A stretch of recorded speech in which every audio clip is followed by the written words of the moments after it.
So I'm getting ready for work. I have to work the night. And I've been taking this awesome jazz class, and I honestly wish that I could get paid to do the jazz instead of having to go to work and play my bass. I love it as much as I love classical music, and it's so similar. The difference between jazz and classical music is Europe and America, basically, black and white. And honestly, I love classical music. I mean, it is the root of the beginning of all music. Well, I mean, there's chanting, but Duke Ellington, so far, that's as far as I've gotten today, but they had such a big section on him. He was such an astounding musician. I mean, he could write for any instrument. And he I think Frank Zappa must have been very influenced by him, because he was all about sounds and different sounds. So he would write like parts for wordless voice. How cool is that? Wordless voice. And also, it don't mean a thing if you ain't got that swing. The part where it's like doo-wop, doo-wop, doo-wop. Well, originally that was a trombone with a plunger at the end of it. Literally a rubber plunger that a plumber would use. That was not a human voice that was doing the doo-wops when Duke Ellington was in that band. And what really I think the biggest thing that amazed me was that learning that he would create like a background rhythm or sound, and all of his musicians, they had these just unique characteristics, and they were very, very good at their instruments. But they would improvise, and I mean, they would end up with just these amazing jam sessions that were never written down. So that's, unless, somebody's sitting there and copying it by playing by ear. I mean, I don't think people bust out their brass instruments too much anymore, unless they have to in band class. But that's music that's gone. I mean, Chicago, they brought out their brass instruments, but they still didn't achieve what Duke Ellington was able to manifest. And he played the Cotton Club in Harlem. I mean, he was the house band there for probably about 4 years, made a good living. He was from a upper middle class family.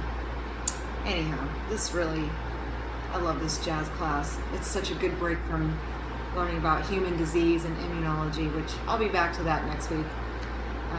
But, speaking of human disease, I've been having weird heart arrhythmias for a while. Today they've been a little active. You'll have to excuse my movement. I am getting dressed and putting shoes on. Anyhow, so basically I'm making this just to say a couple of things, in case something ever happens. Which I hope it doesn't. I have a lot of stuff to do. If anything ever happens to me and I don't make it, hopefully I'll make it to at least graduation. I just want the world to know that life turned out to be all right. I mean, you know what? It didn't start out perfect. Who thinks their childhood is perfect? I'm sure every person thinks they had a bad childhood, and everybody has a skeleton in their closet. But, you take so many paths in life, and some of them aren't so good. Some people take good paths their whole life. Lucky them. How deprived and boring their lives must be, because I honestly took some stupid paths, but I had some fun, and I learned some stupid lessons. But you know what? I ended up steering myself on the right path eventually.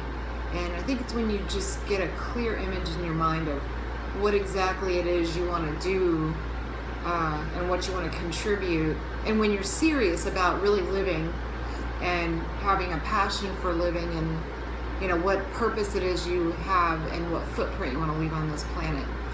And although I haven't mastered relationship or love, maybe that's something I can work on after I finish school. I don't have time for that now. But if I don't make it to graduation, I died happy. But I think I'm going to be fine. I think it's just a benign arrhythmia. I can't afford to have it investigated. Anyhow, I better get my butt to work and all that jazz. Anyhow, Duke Ellington, freaking man. The first solo bass player, Jimmy Blanton, was in Duke Ellington's band. Before basses were used in jazz, it was tubas. So thank goodness they decided to change to a bass guitar, because I can't imagine myself walking around bopping on a tuba. And you know, drummers were kept silent, so it was kind of tragic to sit there and see a drummer with drumsticks with cotton balls on the end, so all you get is a little subtle beat in the background to keep time. But those guys wanted to freaking burst out of their shell. I said the other day on Facebook, I could imagine Keith Moon with Louis Armstrong. I could almost hear like a Keith Moon drum arrangement going on in a Louis Armstrong in my mind's eye. However, it would have been tragic because he would have been kept silent. And so the drums were usually a stick and a block, or just played very silently with different things other than a regular drumstick to muffle the sound because of their recording equipment. So anyways, peace.